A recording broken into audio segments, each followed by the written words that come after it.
Minister of Police Affairs, is currently on his way to Sokoto, official duty, while the Minister of Defense has been called for another urgent duty. So I thank my brother, my colleague, the Honorable Minister of Interior, for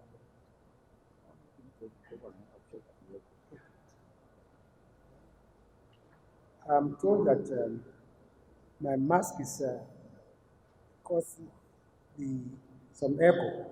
But I hope we will not be the first to say the minister also did not obey the COVID protocol. Gentlemen of the press, good afternoon. Since this is our first meeting this year, it is appropriate to wish you all a happy and prosperous New Year. We thank you for always honoring our invitation, and we look forward to a more mutually rewarding working relationship in this 2021. As you may recollect, Mr. President, in his New Year address to the nation, promised that the security apparatus and personnel of the armed forces and the police will be re-energized and reorganized with a view to enhancing their capacity to engage, push back, and dismantle the operations of both internal and external extremists and criminal groups waging war against our communities in some parts of the country. Noting that the administration is fully aware of its responsibility to protect the lives and property of all Nigerians, Mr. President has also said that government will not relent in learning and adapting to changing threats to our national security and civic well-being. We have decided to kickstart our regular media briefing this year with the issue of security, which is one of the three major priority areas of this administration. The others being the economy and the fight against corruption. In the words of Mr. President, insecurity as a challenge has direct repercussions on our national economic stability, growth, and development. Gentlemen, I can tell you today that the armed forces, the police, and other security and intelligence agencies are ramping up their efforts to enhance security of lives and property across the country. And the results are beginning to show. Therefore, we will be highlighting at this press conference the recent successes recorded by the armed forces and other security and intelligence agencies in the fight against terrorists, bandits, and other criminals. Since the security agencies take the bashing at the slightest occasional security reversals, they also deserve our commendation and support when they live up to their billing, as they are doing presently. Since the beginning of this year, which is barely 3 weeks old, the armed forces of Nigeria have neutralized 158 criminal elements across the country. This is in addition to scores of other terrorists and armed bandits killed during airstrikes. Some 52 criminal elements were arrested, with scores of arms, ammunition, and equipment recovered.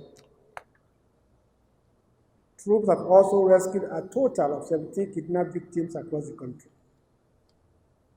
In addition, a total of 684,856 barrels of stolen crude oil, 1,724,000 liters of stolen automotive gas oil, AGO, and 500,000 liters of dual-purpose kerosene (DPK) have been recovered.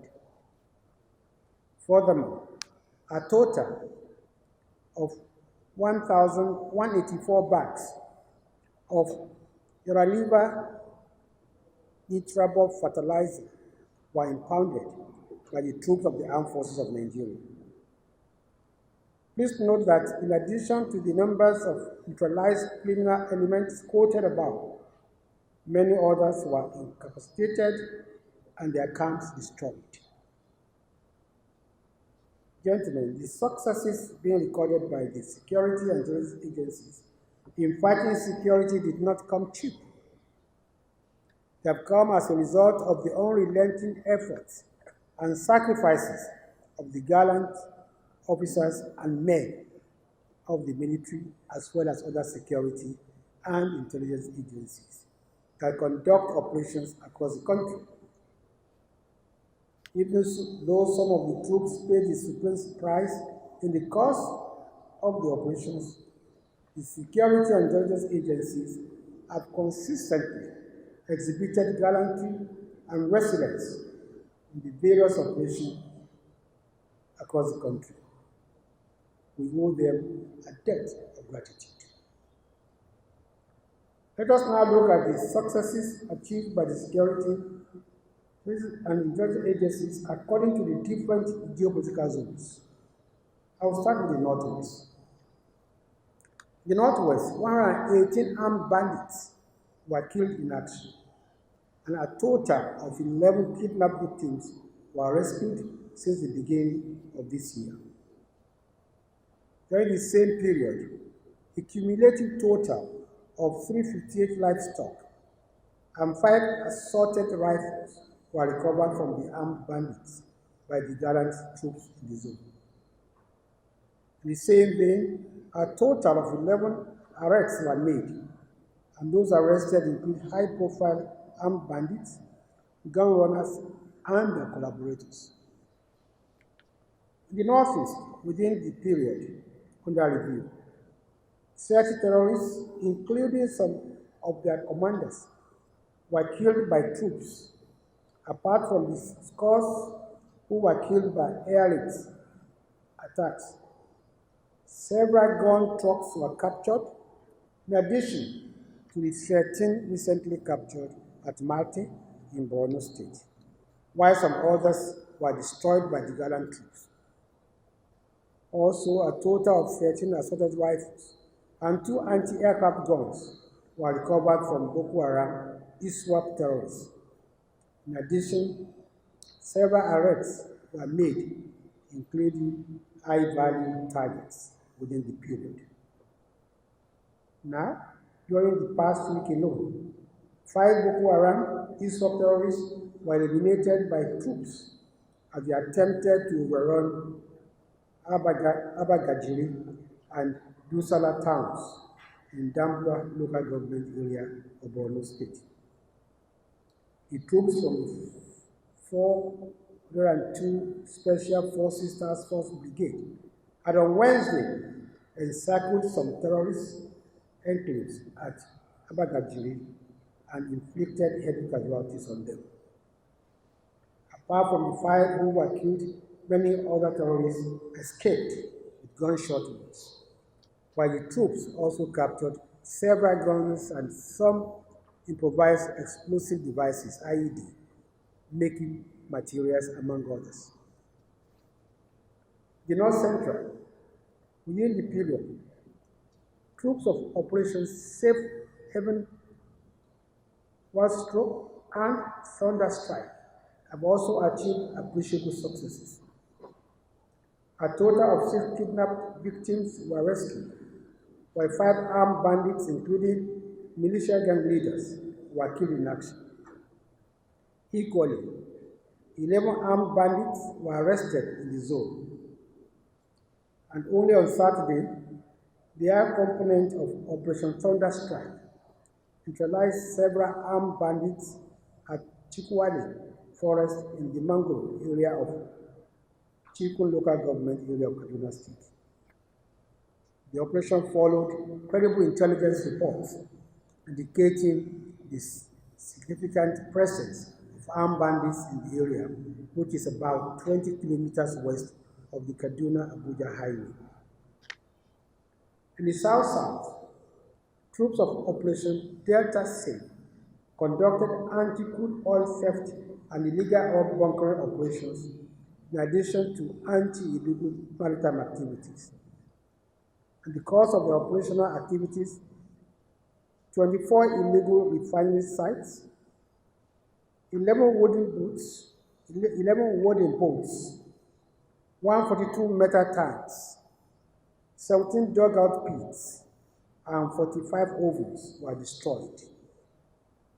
Also, 30 suspects were arrested, while 14 pumping machines, 13 speedboats, and 13 outboard engines were recovered.